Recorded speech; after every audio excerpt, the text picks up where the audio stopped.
وعيدا تعيش ويوم تغادي يغلى يوم تكون ذوق النوديان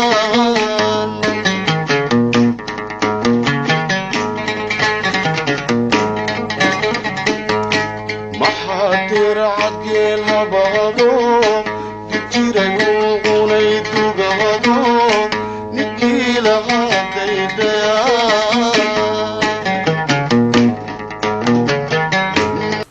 السلام عليكم ورحمة الله تعالى وبركاته. دعوة كلنتي وعنو ونكسن حلقة واسمة الميديا ودين كمان مقالة تشيكا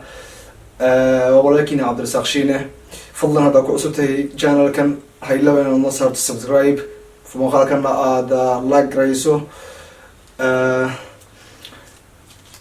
دعوة العاو حدي والله برنامج كوسابسن وايه iyo waqtigii waayaha dhalinyarada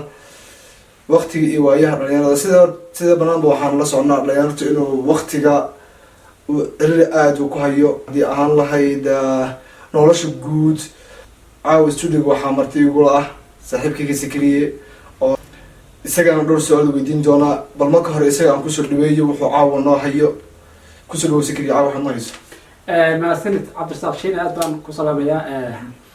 مرة ورحنا الله السلام عليكم ورحمة الله وبركاته أصحاب شرفت له نقرأ صوته سمدون ميديا عاو كل برنامج كهذا من هنا وحويا وقت جواياه اليرت مرة وحنا كجاه هذينا وقت هذا جواياه اليرت سيدو معناها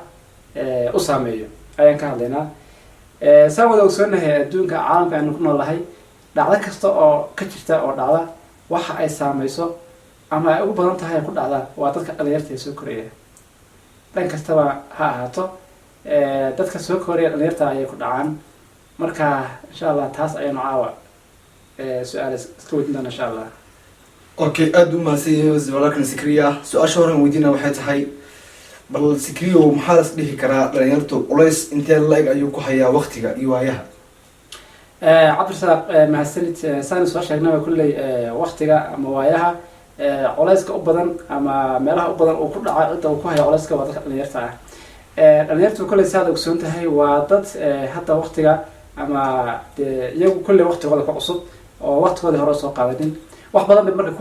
كوها من أيام أو هريا لا قفوا هيك سنة يوم قفوا حاليا سو وحيك سنة هي أما مالا قالت له إن حضنا أقوى هري بدن أقوى سو ونقطة كوان لقد بكريم كبعض المركز قف واحد على جواه إنه قف مخد ليريه هي وحيرة بعض مركز يهوري على كست هلا كستو قاضي عقبات ظهرت الله مركز عقبات ظهرت الله وإنه معناها سيدي وحق فكرة أما مركز تبقى مش قرصية هي عقباتها سوت الله سنة لها. أوكي وما صنت هاي هذه دي بقى نقول الله تسكري عن كل ذلك كفتمه وحاي تري ريرتو وقتي ورئيس زايد أيوكو هيام بعدين أنكودي علاش إنتين لايك أيوكو هي وقتها كل شيء هذا سؤال شيء ودي أنا كل واحد كمل هاي أنا يرتع عالم كدون كنا غير كمل هاي وقتها وأيوكو هي كمل هاي مركا أنا كأنت هذا هدي أنا يلعب برا معناها علاش كأمد وقتها وأيوه هو هاي قف كستا معناها الدون كتشوا وحبو قانية أما وحبو لا أصلي هاي كبعض مركا هذانا حبا كوريا له مركا أنا كل واحد كمل هاي تذكر أنا يرتع وقته waxyaalo badan oo ka xanibay waayo maadaama nin dhalinyarahay oo wali waqtigay oo dhasaad leeyahay hadda anigu aan aamsanahay wali adduunka waxyaalihi aan hadda anigu aan xiiseynaya ama aan doonaya ama aan jeclaa ama aan gaar lahaa ama aan ku fikiriyay aan wali adduunka aan ka arag oo wali ka kaalinta aan qulaana wali ka aan ka gaarin marka ha okay waxaan ku leeyahay bal dhalinyarada sidaadoo kaleeta ah aanan weli rajadii ay noloshooda ka lahaayeen aanan weli si saaniya u helin baad intee la-eg adoo fikirkaaga ku cabirayo baad intee la-eg u diri lahayd kolley dhalinyarta horta macnaha waqtigu waa wax horta alla keeni wayaan waqtigu wax alla keeni wayaan qofka bini'aadamka marka waxa koow horta uu kaga waantoobi karo waxaas kaga dhiyaraan karo qofka horta inuu yahay qof iimaan loo ilaahay ku xidhan oo wixii ilaahay u qadarayo ilaahay markuu waxaan ku dhaco aamina inuu waxaan wax alla qadar yahay qofkaas markaa samirkiisa uu iscilinayaa oo marka hadduu qadarka alla qaato qofku wixii uu ka yaranayaa dee qofka waxaa laga yaabaa haddii uuna qofka iimaanka iyo qofka aan iimaanka lahayn isku mid maaha waa ad aragtay oo dadka hadda iyaga hoos qabto tusaale hadda tusaale dadka gaalada ah dadka hadday nolosha ku adkaato ama waxa ay doonayeen ay gaari waayaan dad waxaa inta baqi dhaadheer furaas kasoo ridaba oo saa naftoodii qaaligood ku waayaba yaa jira laakiin dadka looga baahan yahay dadka iimaanka leh waxaa looga baahan yahay in ay dib u noqdaan oo ay dib u noqdaan macnaha haddii qofka uu wax qaadaba lacala diintooda macaan inay dib u noqdaan oo insha allah laga yaabo dee qofka naftiisa inuu ku waaniyo waxa weeyaan dhalinyarta iyo caqabad macnaha aynu ka hadlayna hortaallay waa maxay caqabada dhalinyarta hortaalla qofku marka uu qaan gaadho uu noqdo qof xanaqaada waxbuu qof kasta hobbi buu leeyahay qof kasta waxbuu ku yuu rabaa inuu helo ama maskaxdiisu ka guuxaysa lacala kulley wiilku marka uu wax barto uu barbaar noqdo wax barto oo jaamacadaha iskoolada soo dhigto uu soo laabto wuxuu doonayaa ku fikirayaa inuu helo shaqo wanaagsan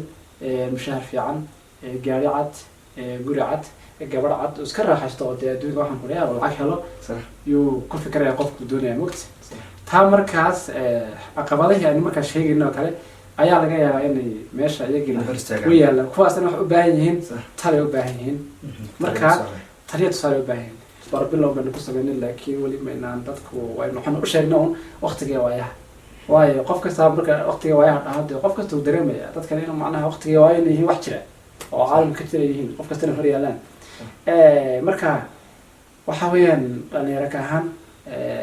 insha allah barnaamijkan caawa kulle waa introduction waa wax hordhaca ma ahayn wax taxanoo soo socda laakiin insha allah kadib waxaan isku daynaa barnaamijyo inaan keeno barnaamijyo taxanaa insha allah diradhaha marka barnaamijkeenani waa barnaamijka caawa hordhaca inoo ah idinkuna waa inaad la socotaan mahadsan tahay aada baad umahadsan tahay mudane sikriye daawadayaal waad mahadsan tihiin waxaan idinka codsanayaa channelkan inaad subscribe gareysaan videogana aad like gareysaan haddii aad awoodaanna dee wixii fikirkiina ah ama tusaale ahaan aad noo siinaysaan iyo barnaamij idinka aad nagu soo kordhinaysaan hadduu jiro adii ku dhada daawade waxaan kaaga baahan nahay wixii fikirkaaga ah iyo wixii taliya tusaale ah inaad noogu reebtaan hoos qaybta commentiga fadlan waan kusoo celinayaa haddaad ka cusub tahay channelkan subscribe ha naga xasdin lacag ma ahan waan videogan inaad like garayso aadna waad mahadsan tihiin tan internet barnaamijka dib iskugu imaan waxaan kaga tegaynaa sidaas iyo amaano allah maxay dantu ciisha wiilo duqaadiyo iqlaahayo